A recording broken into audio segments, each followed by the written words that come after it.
Hello everyone, welcome to math nut. Now no more fear of maths. अब maths से marks कम नहीं। तो बेटा इसी लाइन के साथ हमें डेली क्लास की शुरुआत करनी है। तो आज आपके लिए हम लेके आए बेटा क्लास 10 सीबीएसई 2024 में स्टैंडर्ड मैथ्स में पूछा गया एक क्वेश्चन। ठीक है, बेसिकली अगर हम बात करें तो इसका क्वेश्चन पेपर जो कोड था वो 30/5/3 था। ठीक है, अब ये जो क्वेश्चन है बेटा, अगर आप देखोगे तो इसमें सिर्फ एक छोटी मोटी कैलकुलेशन नजर आएगी और इसका वेटेज बहुत अच्छा है, दैट इज कॉल्ड 5 मार्क्स।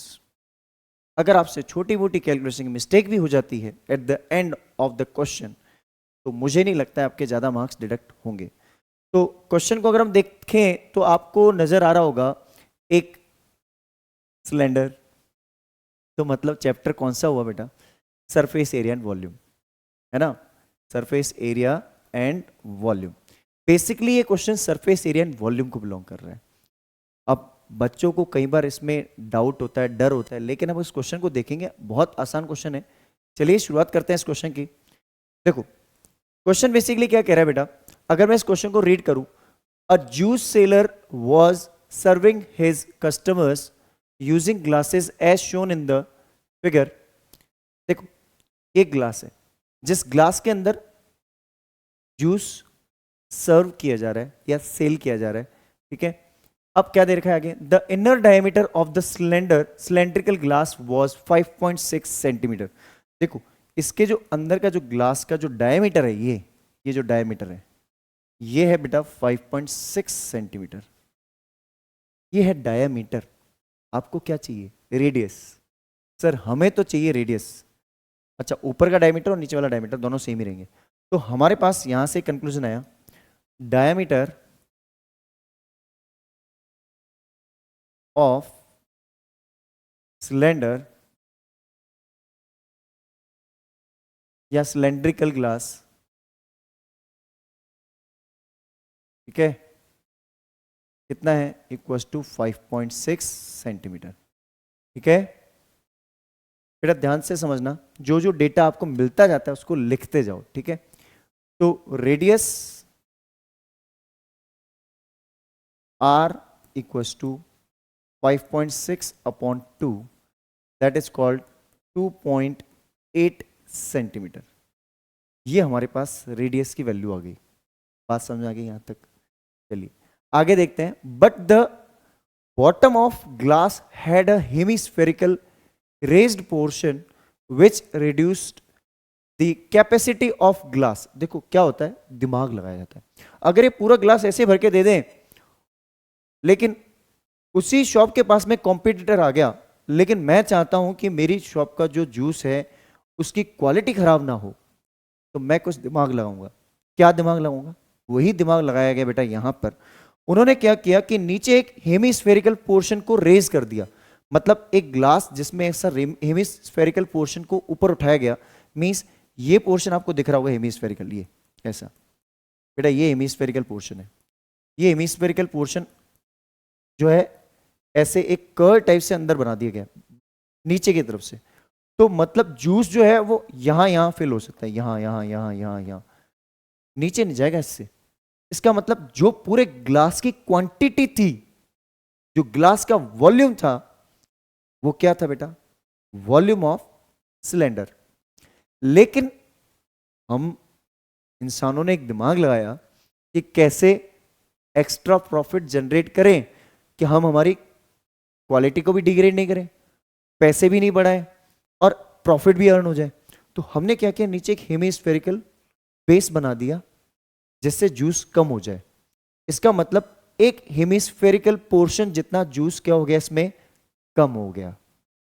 अब ये जो हेमिस्फेरिकल पोर्शन है इसकी भी जो रेडियस है बेटा सेम है, तो हेमिस्फेयर का वॉल्यूम क्या हो जाएगा? कम। किस में से होगा? सिलेंडर में से। तो हमें ये पता चल गया, क्या पता चला हमें? हमें ये पता चल गया volume of juice in glass equals to volume of cylinder minus volume of hemisphere. बात समझ में आई? वॉल्यूम ऑफ ग्लास, जो हमारा सिलेंड्रिकल ग्लास है, सिलेंडर है, उसमें से वॉल्यूम ऑफ हेमीस्फेयर को माइनस कर दिया गया। ठीक है, बात समझ आ गई बेटा? आप चाहो तो इसको मैं क्वांटिटी को नीचे लिख लूँ अगर, तो आपको थोड़ा ज़्यादा क्लियर होगा अच्छे से कि सर हाँ अब हमें अच्छे से क्लियर हो गया कि आप क्या स्टेटमेंट लिखना चाह रहे हो। ठीक है, इसको भी थोड़ा नीचे कर लेते हैं स्टेटमेंट को, कोई इशू नहीं है, शिफ्टिंग तो हमारे हाथ में है ही इनकी। ठीक है, और यहाँ इक्वस टू लगा देते हैं हम, और ऊपर वाला इक्वस टू हटा देते हैं, कोई दिक्कत नहीं है। ठीक है, अब ठीक नजर आ रहा है? अब सही है सर, कोई दिक्कत नहीं। चलो, अब हमें कुछ डेटा और भी दे रखा है बेटा। Capacity of glass, if height of the glass was 10 centimetre. Height of glass क्या है? हाइट ऑफ ग्लास है बेटा, हाइट ऑफ ग्लास, जिसको हम बोलेंगे हाइट ऑफ ग्लास या फिर सिलेंडर, क्योंकि सिलेंड्रिकल ग्लास है तो इसको बोल देते हैं एच। और इस एच की वैल्यू बेटा कितनी है? इस एच की वैल्यू हमारे पास है दैट इज 10 सेंटीमीटर। एच की वैल्यू कितनी है? 10 सेंटीमीटर। ठीक है, एच है हमारे पास 10 सेंटीमीटर। यहां तक हमें सारी चीजें क्लियर है।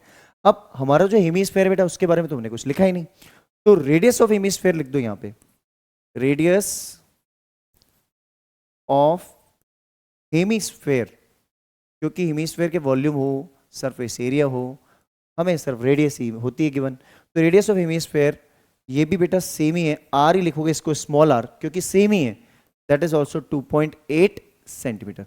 आर इसलिए लिखा, सेम वेरिएबल। वैसे हम कई बार देखते हैं कि सिलेंडर के लिए डिफरेंट रेडियस यूज कर रहे हैं हम, और हेमीस्फेयर के लिए अलग कर रहे हैं, जब सर माउंटेड या माउंटेड वाले क्वेश्चंस होते हैं। लेकिन यहां हमने देखा कि दोनों की रेडियस क्या है? सेम, इसलिए सेम वेरिएबल यूज किया है, स्मॉल आर। अब यहां पे वॉल्यूम ऑफ सिलेंडर क्या है बेटा? वॉल्यूम ऑफ सिलेंडर बेटा पाई आर स्क्वायर एच, ये है वॉल्यूम ऑफ सिलेंडर। इसमें से किसको माइनस करना है? Volume of hemisphere, that is called 2/3 pi R cube. पता है, वॉल्यूम ऑफ स्फेयर होता है 4/3 पाई आर क्यूब, हेमीस्फेयर हो गया 2/3 पाई आर क्यूब। अब बेटा आप लोग क्या करते हो, यहीं पे वैल्यू पुट करके और सॉल्व करना शुरू कर देते हो। गलत। आपको जो डेटा कॉमन नजर आ रहा है उसको कॉमन लो, आपकी कैलकुलेशन रिड्यूस हो जाएगी। तो क्या है हमारे पास कॉमन?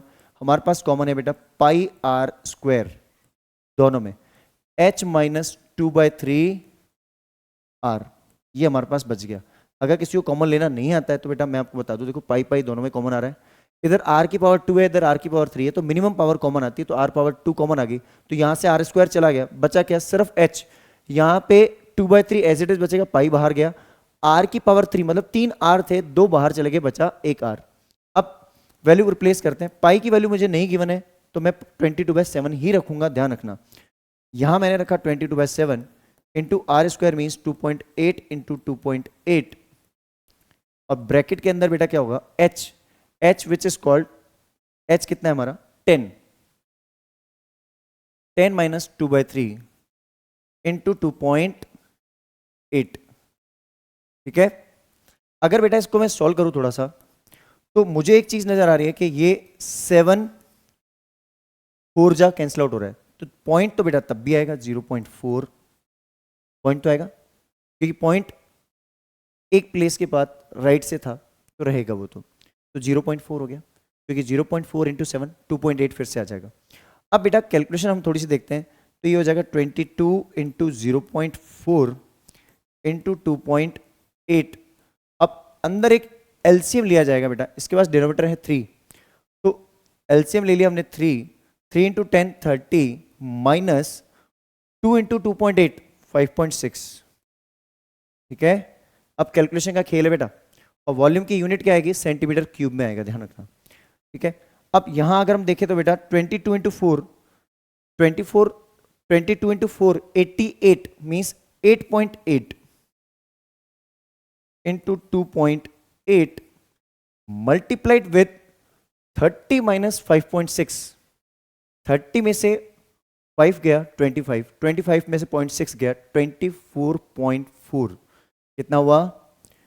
24.4 अपॉन 3।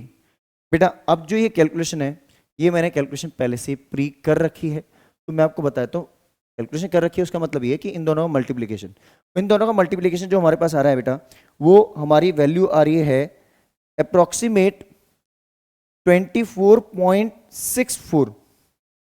24.64 इन दोनों को आप मल्टीप्लाई करोगे, किसको, फिर से देख लो बेटा, इन दोनों को मल्टीप्लाई करने पर हमारे पास आ रहा है 24.64 मल्टीप्लाइड विथ 24.4 अपॉन 3।